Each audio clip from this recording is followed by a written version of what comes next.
आओ बच्चे, हम लोग प्रोबेबिलिटी खत्म कर चुके हैं। प्रोबेबिलिटी का सारा टॉपिक हम लोग का खत्म हो गया।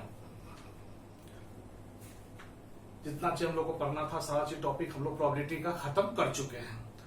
अब आज तुमको हम प्रीवियस जो एग्जाम हुआ है इंटरमीडिएट का, फरवरी में जो हुआ था 2020 में, तुम लोग से प्रीवियस बैच का, तो उसमें प्रोबेबिलिटी से क्या क्या क्वेश्चन था उस पर आज हम डिस्कस करने जा रहे हैं। तुम लोग को दिखा रहा हूं, तुम लोग को कॉन्फिडेंस के लेवल को हाई करने के लिए। देखो कितना आसान क्वेश्चन एग्जामिनेशन में रहते हैं।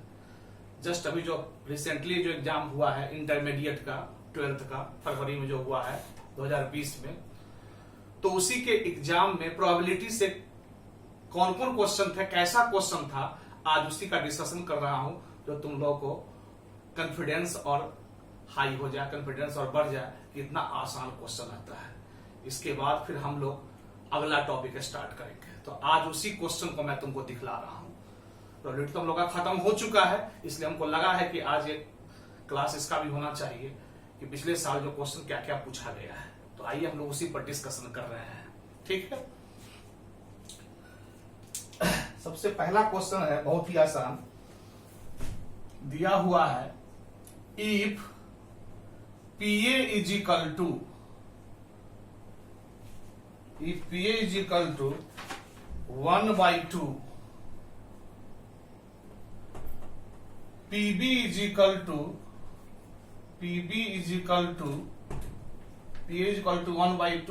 is equal to 0, तो कह रहा है फाइंड PA by B निकालिए। PA/B, तो तुम लोग को पता होगा, हम लोग फॉर्मूला पढ़े थे।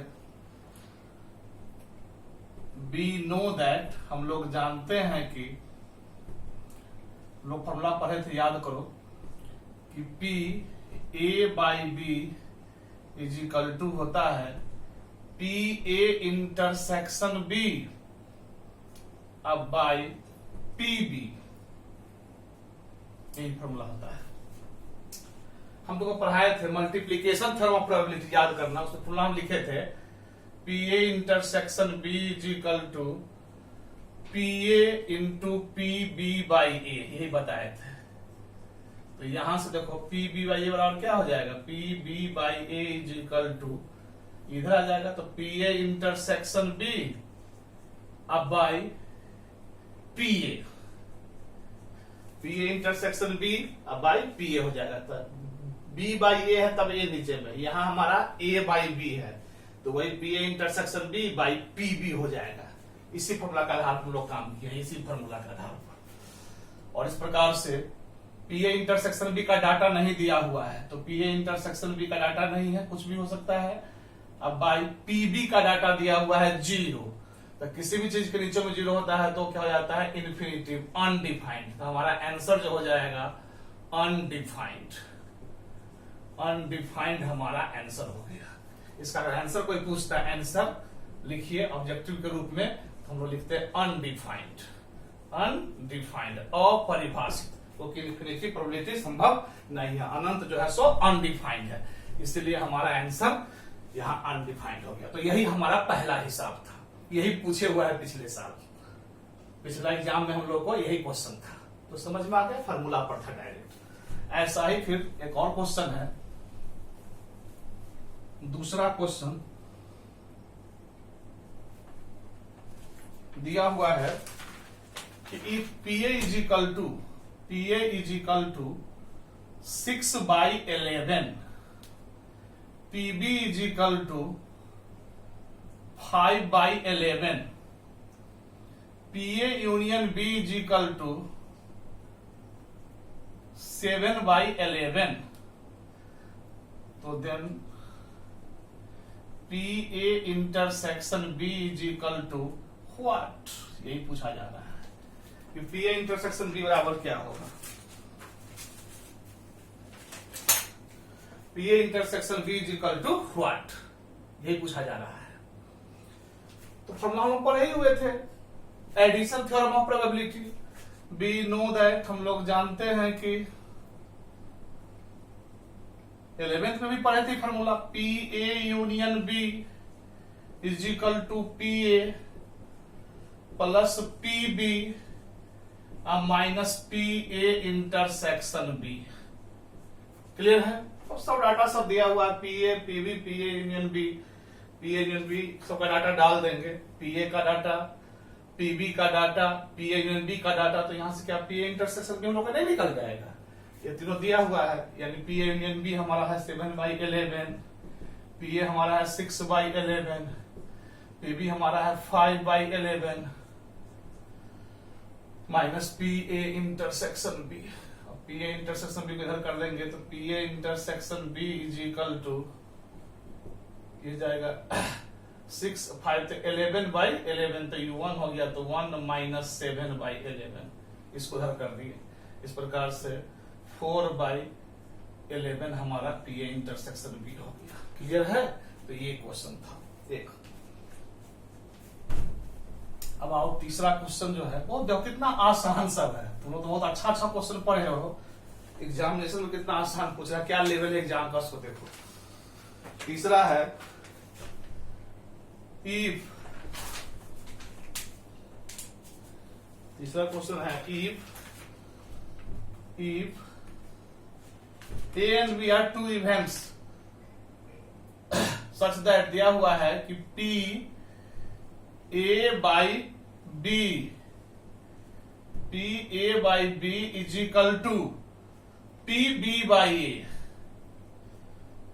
तीसरा क्वेश्चन है, पूरा क्वेश्चन मैं तुमको भेज ही रहा हूं, लिखा हुआ है, पढ़ लेना, देख लेना।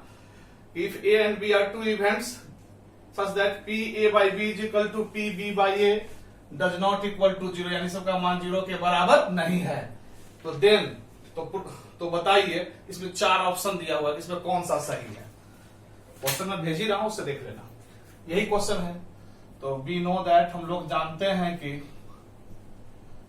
पी ए बाई बी क्या होता है, फॉर्मूला जस्ट लिखे हैं, पी ए इंटरसेक्शन बी अब by P B is equal to P B by A, just formula भी लिखे हैं, पी ए इंटरसेक्शन बी अब बाई पी ए।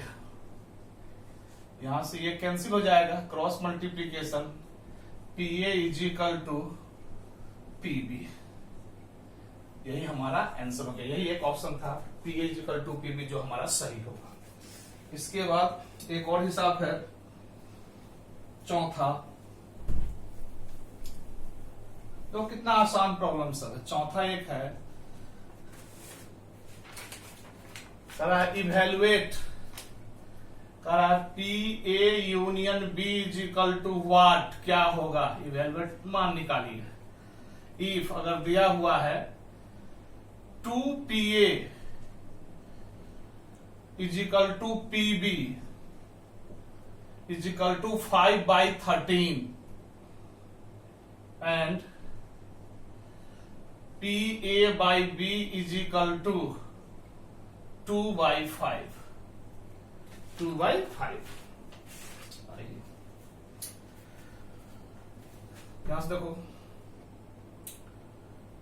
सॉल्यूशन,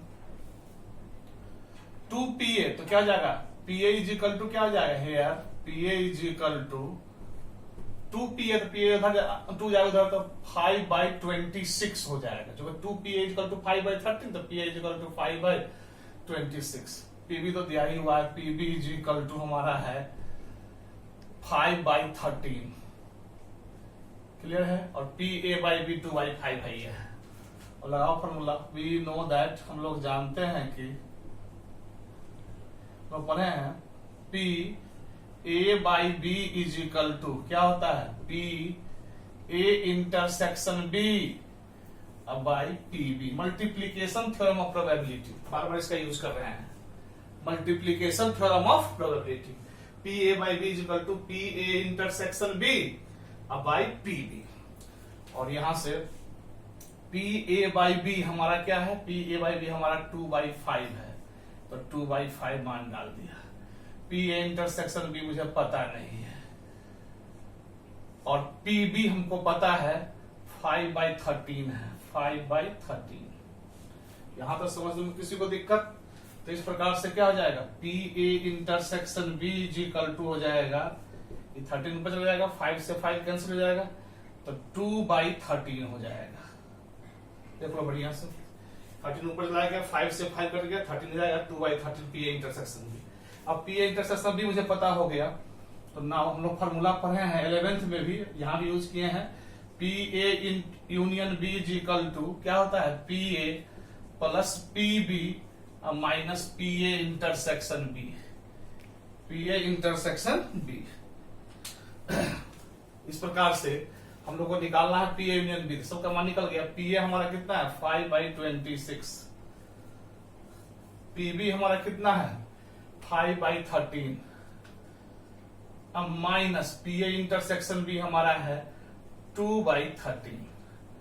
और इसका कैलकुलेशन करोगे तो 10 5 15 हो जाएगा, और 15 में से 4 चला गया तो 11/26 हमारा प्रोबेबिलिटी हो जाएगा। क्लियर है?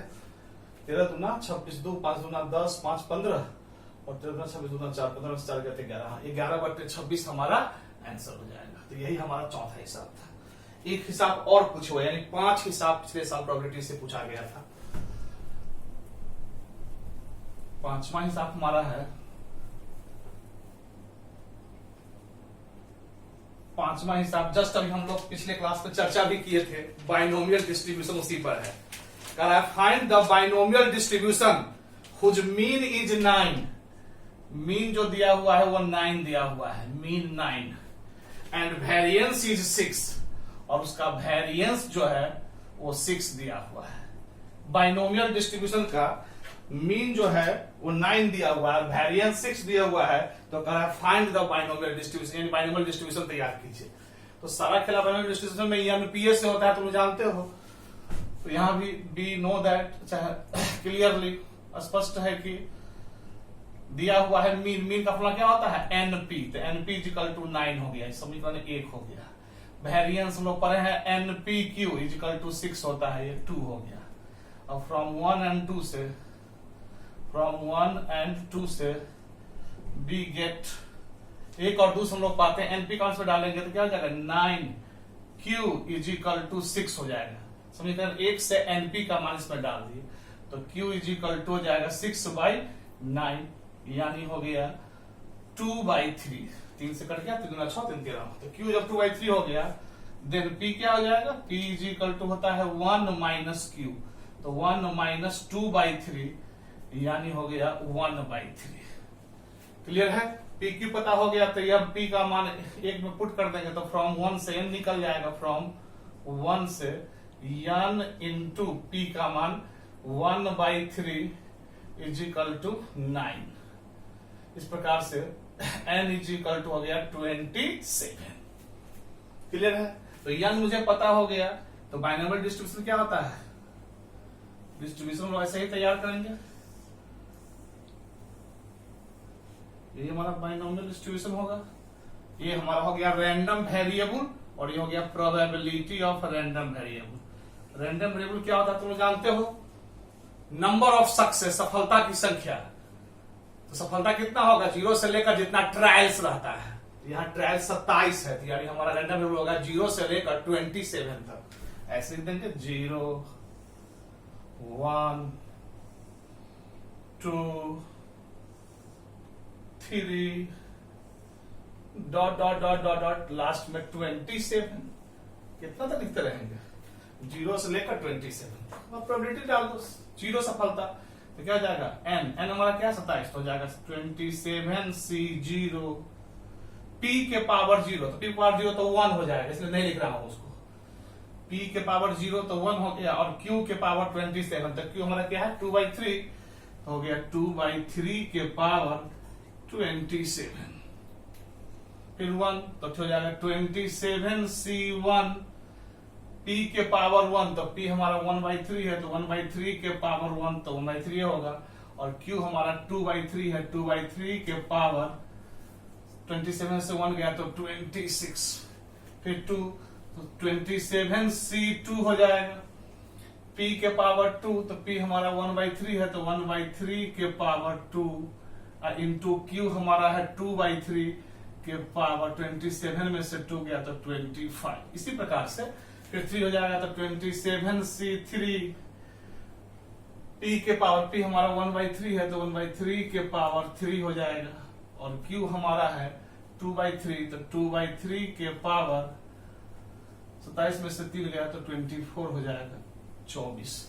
इस प्रकार से डॉट डॉट डॉट 27 तो 27C27 P के पावर P हमारा है 1/3 तो 1/3 के पावर 27 और Q के पावर 27 गया तो 0, जिसका मान 1 हो जाएगा, वो लिखने की कोई जरूरत नहीं है। तो इस प्रकार से यही हमारा बाइनोमियल डिस्ट्रीब्यूशन तैयार हो गया।